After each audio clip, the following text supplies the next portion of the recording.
Having conquered Jericho and Ai, and defeated the 5 Canaanite kings, Joshua moved south and conquered Lachish, Hebron, Debir, and Gaza. Then Joshua led Israel northward toward Hazor, the city the Bible calls the head of all cities in Canaan. Around me are the ruins of ancient Hazor in northern Israel. According to the Bible, Jabin, the king of Hazor, heard of Israel's military conquests in the south and summoned several surrounding kings to gather near the waters of Merom, a lake formed by the River Jordan 10 miles north of the Sea of Galilee. The Bible says that all of the armies united against Israel were as the sand that is on the seashore in multitude, with horses and chariots. But again, God encouraged Joshua and told him not to be afraid, and the ensuing battle became one more miraculous victory for Israel. After this battle, the Bible tells us that Joshua conquered Hazor, killed its king, and burned the city to the ground. But how true is this story? Is there any archaeological evidence that the Israelites did, in fact, conquer such a powerful king and defeat a sea of armies gathered against them?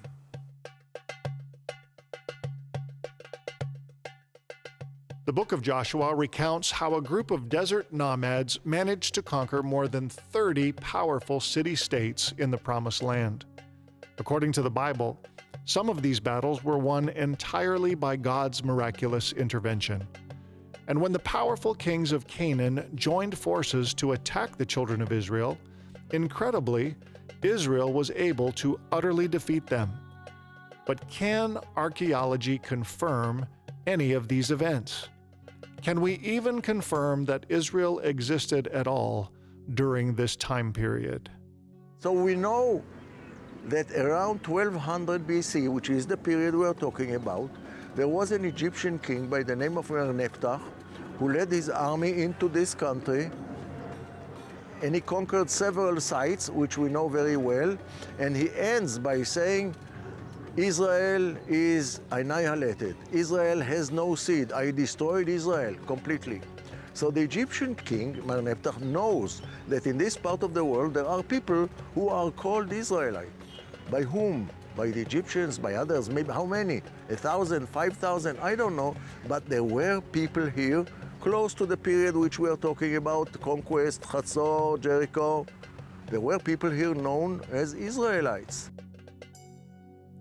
The Egyptian pharaoh Merneptah, who lived more than 3,200 years ago, boasts that he was able to defeat Israel, among others living in the land of Canaan at the time.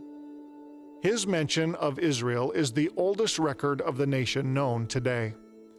Clearly, at the time of Merneptah, Israel was a force to be reckoned with, a nation that the pharaoh was proud to claim he destroyed. But what else can archaeology tell us about Israel? Is there any evidence that God helped them conquer this land? Although not every city mentioned in the biblical conquest can be verified archaeologically, there is one thing that most archaeologists agree upon. At the end of the late Bronze Age, between 1550 and 1200 BCE, Canaanite culture came to an end, and a number of major cities in Canaan were destroyed by semi-nomadic Israelites who constructed humble settlements on the ruins. It so happens that the city that best exemplifies this is the city referred to in the Bible as the head of all the cities in Canaan, the city of Hazor.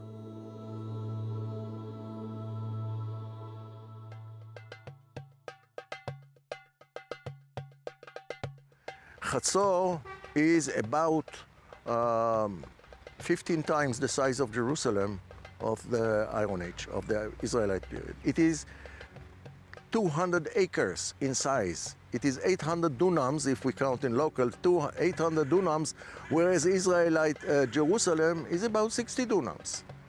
So we are talking about an enormous, the biggest city in the country, number one. Actually, we are part of Syria.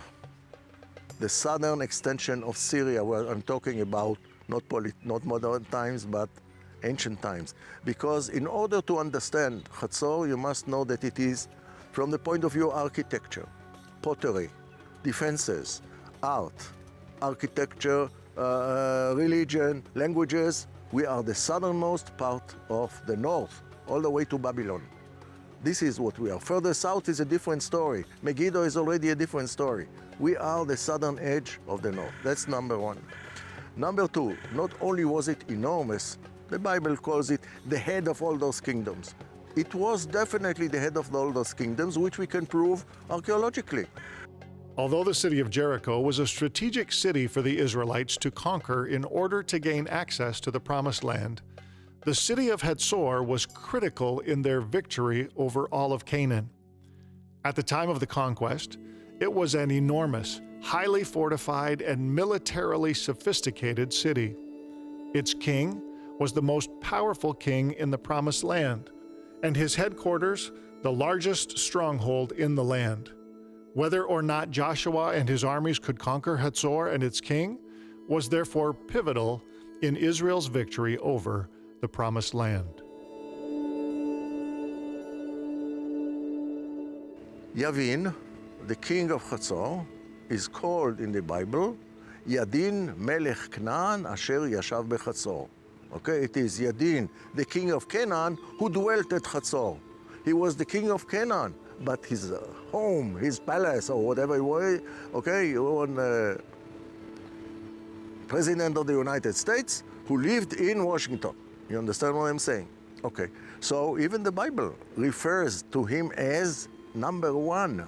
But after Hazor was destroyed, the land was open for the Israelites to settle all the way from Mount Hebron in the north, all the way down to the Arava, or the border of Egypt.